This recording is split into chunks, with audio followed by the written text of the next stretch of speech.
నమస్తే, నేను మీ Shiva. Welcome to political engine.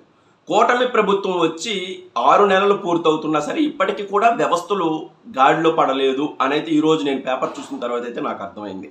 మొత్తంగా 3 శాఖల్లో పరిస్థితి ఎంత దిగజారిపోయింది. గత ప్రభుత్వానికి అనుగుణంగానే ఇంకా వీళ్ళు పనిచేస్తున్నారా?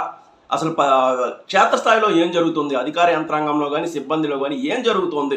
వీళ్ళు ఒకేసారి ఎందుకు మళ్ళీ ఈ ప్రభుత్వానికి అనుకూలంగా, కూటమి ప్రభుత్వానికి అనుకూలంగా కానీ వాళ్ళ యొక్క లక్ష్యాలకు అనుగుణంగా కానీ ఎందుకు పనిచేయలేకపోతున్నారు అనేది అయితే చాలా బాధ కలిగింది. ముఖ్యంగా ఎన్టీఆర్ వైద్య సేవ అంటే ట్రస్ట్ నుంచి ఎవరైనా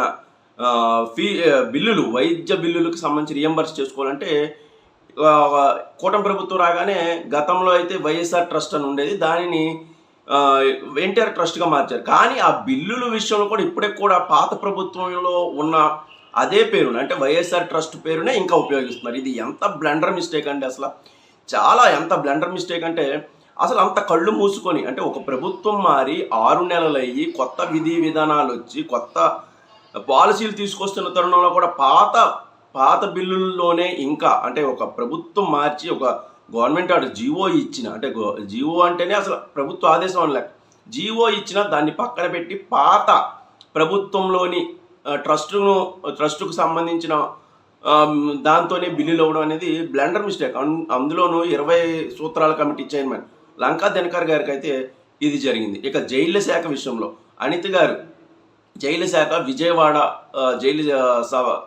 విజయవాడ సబ్ జైలును సందర్శించినప్పుడు అక్కడ వెంకటరెడ్డి గారు గనుల డైరెక్టర్గా గత ప్రభుత్వంలో ఉండి ఇసుక విషయంలో చాలా కీలకమైన ఆరోపణలు, అలాగే వేల కోట్ల రూపాయలు తినేశారు అన్న ఆరోపణలు ఎదుర్కొంటున్న వెంకటరెడ్డి గారికి జైలు సిబ్బంది ఫ్రిడ్జ్ తీసుకురావడం కానీ, ఆయన అడిగిన వెంటనే టీవీలు కొనడం కానీ, అది కూడా ప్రభుత్వం ఇండెంట్ పెట్టి ప్రభుత్వం డబ్బులతోనే కొనడం అనేది ఒక గొప్ప, అంటే అసలు జైలు శాఖలో కానీ అసలు అధికారులు కానీ ఎంత గొప్పగా పనిచేస్తున్నారు, వ్యవస్థలు ఇంకా ఎందుకు ఇవి సరళీతరం కాలేకపోతున్నాయి అనేది అయితే ఖచ్చితంగా ఆలోచించుకోవాలి. జైలు శాఖలో ఒక వెంకటరెడ్డి అనే ఒక వేల కోట్ల రూపాయలు తినేసి నిందితుడు అడగంగానే టీవీలు తీసుకురావడం కానీ ఫ్రిడ్జ్లు తీసుకురావడం కానీ అసలు ఎటు వెళ్తుంది? ప్రభుత్వ శాఖల్లో అధికారుల పనితీరు, సిబ్బంది పనితీరు అనేది అయితే చాలా నమ్మశక్యంగా లేని పరిస్థితి. అంటే అధికారులు ఒక 6 నెలలు అయినా సరే కనీసం బయటపడలేకపోతున్నారు, ఆ ప్రభుత్వ వాసనలకు ఇంకా బయటపడలేకపోతున్నారు.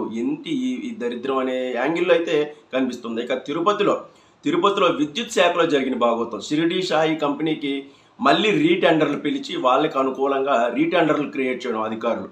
షిరిడి షాయి కంపెనీ అనేది ఎవరు భాగోతం ఉందని అందరికీ తెలిసిన విషయమే. గత ప్రభుత్వంలో షిరిడి షాయి కంపెనీ చేసిన వేల కోట్ల అవినీతికి సంబంధించి ట్రాన్స్ఫార్మర్లే కానీ, ఇతరత్ర విద్యుత్ మీటర్లే కానీ, ఇతరత్ర విషయాల్లో విద్యుత్ వర్క్స్ విషయంలో వాళ్ళు చేసిన అవినీతి అంతా ఇంత కాదు. మళ్ళీ అదే కంపెనీకి ప్రస్తుతం అధికారులు కూడా మళ్ళీ వంతపాడుతూ రీటెండర్లు వాళ్ళకి అనుకూలంగా క్రియేట్ చేయడం అనేది, అంటే ఏ శాఖలో కూడా కూటమి ప్రభుత్వం వచ్చిన తర్వాత ఈ ప్రభుత్వ విధి విధానాలకు అనుగుణంగా కానీ, ఈ ప్రభుత్వం యొక్క పూర్తి స్థాయి లక్ష్యాలకు అనుగుణంగా కానీ కింది స్థాయి సిబ్బంది కానీ అధికారులు కానీ పనిచేయలేకపోతున్నారు. కింది స్థాయి అనే కాదు, ఐఏఎస్ ఐపీఎస్ అధికారులు కూడా ఇదే పరిస్థితి.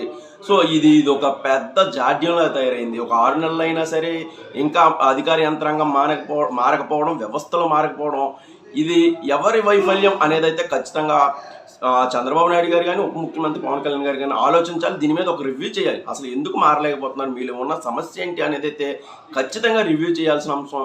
వీటిని వెంటనే మార్చుకోకపోతే ఇప్పటికి కూడా వైసీపీ ప్రభుత్వం పాలిస్తుందా లేకపోతే కూటమి ప్రభుత్వం పాలిస్తుందా లాంటి అయోమయ పరిస్థితి సామాన్యుడికి వచ్చే పరిస్థితి ఉంది.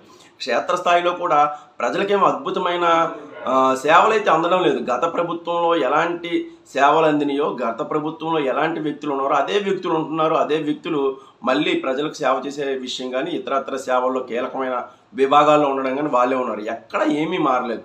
సో ఆ ప్రభుత్వం పరిపాలించినట్లుగానే ప్రస్తుతం అయితే ఉంది. దీన్ని మార్చాల్సిన అవసరం అయితే ఖచ్చితంగా ఉందని అయితే నేను జర్నలిస్ట్గా భావిస్తున్నాను. Thank you.